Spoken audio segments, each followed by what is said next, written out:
श्री राम जय जय राम, श्री राम जय जय राम। नारायण समारंभां शंकराचार्य मध्यमां अस्मदाचार्य पर्यन्तां वन्दे गुरु परंपरां। श्री गुरुचरण सरोज रज निज मन मुकुर सुधार, वर्णो रघुबर विमल जस जोदायक फलचार। ओम श्री सीतारामचंद्राभ्यां नमः महेश्वराभ्यां नमः। ओम श्री एकादश की दक्षिणेश्वरदाम दलकाशीनते नमः। सत्संग के क्रम में आज जो है राजा परीक्षित का सुखदेव जी से जो संवाद होता है तो हुआ है, उसके संबंध में कथन हो रहा है, गायन हो रहा है। तो राजा परीक्षित जी कहते हैं सुखदेव जी से कि कुत्र छत्तुर भगवता मैत्री येणास संगमः कदा वा स संवादो एतद्वर्णय न प्रभो। हे सुखदेव जी, मैत्रेय और विदुर जी का समागम कहाँ हुआ, उनके संवाद को बताने की कृपा करें।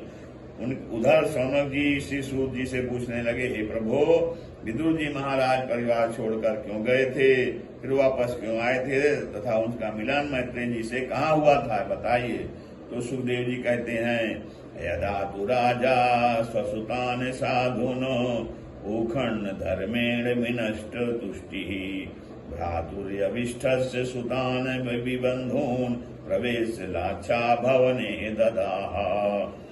तो सुखदेव जी कहते हैं, हे राजन, जब अधर्मी धृतराष्ट्र ने अपने पुत्रों का पोषण करते हुए पांडु के अनाथ पुत्रों को लाच्छाग्नि में जलाने का प्रयत्न किया तो द्रौपदी को भरी सभा में नंगा करने का भी विरोध नहीं किया, तो कपट से जुआ खिलाया। और जब 13 वर्ष बाद भी वापस आकर के उनके मांगने पर 5 गांव भी नहीं दिए, तो योगीराज कृष्ण के द्वारा समझाने पर भी जब पुत्र मोह के कारण कोई बात नहीं मानी, तो एक दिन धृतराष्ट्र ने विदुर से सलाह पूछी।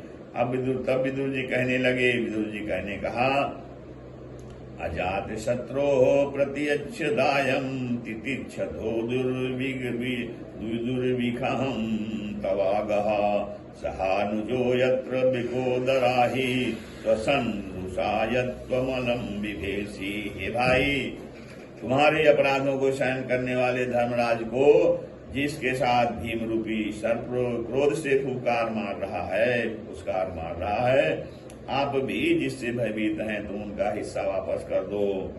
तो विदुर कहते हैं, विदुर ने कहा, हे भाई, परिवार की भलाई के लिए, विदुर ने धृतराष्ट्र ने कहा है कि भाई, परिवार की भलाई के लिए एक आदमी को और गांव की भलाई के लिए एक परिवार और देश की भलाई के लिए एक गांव का त्याग कर देना चाहिए। जहाँ धर्म नहीं बरतता वहाँ सर्वनाश हो जाता है। तो विदुर जी धृतराष्ट्र को समझाते हैं कि यदि परिवार में 10 लोग हैं और एक व्यक्ति जो है दुष्ट है, तो यदि एक व्यक्ति को त्याग के परिवार को बचाया जा सके तो एक व्यक्ति को त्याग कर देना चाहिए।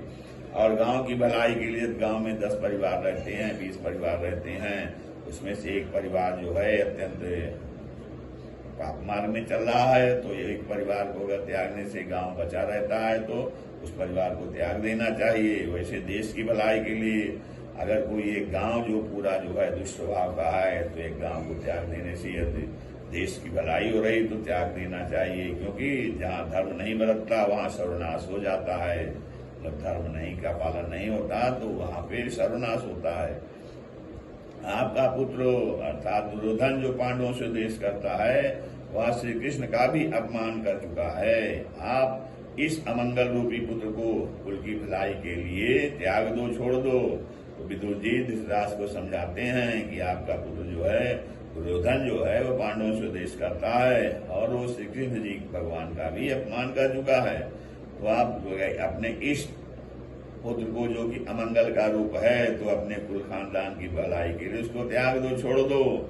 उसी समय वहां पर अपने भाइयों दुशासनाद के साथ दुर्योधन आ जाता है। जब विदुर जी ऐसा समझाते रहते हैं धृतराष्ट्र जी को, तो दुर्योधन जो है अपने भाई दुशासनाद के साथ वहां गया और विदुर जी का अपमान करता हुआ बोला, कायेने मंत्रोपजुहाव जिहिमं दास्यासुतं यद्वलिनैव पुष्टः तस्मिन् प्रतिपः पदकृत्य आस्ते निर्वास्य कामासु पुराच्छवसानः।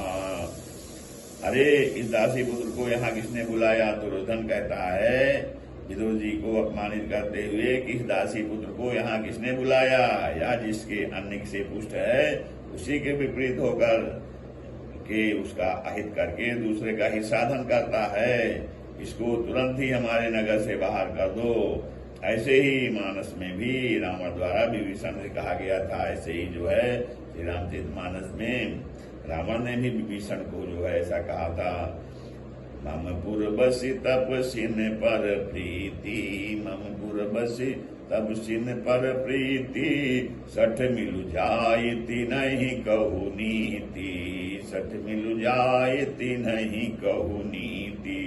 तो इसे सुनकर मानस में विभीषण और यहाँ विदुर जी बोले, जो रामचरितमानस में विभीषण को ऐसा बोले हैं और यहाँ विदुर जी को बोला गया है। तो क्योंकि अरे सुमति कुमति सबके उर रही, नाथ पुराण निगम अस काही, सुमति कुमति सबके उर रही, नाथ पुराण निगम अस काही।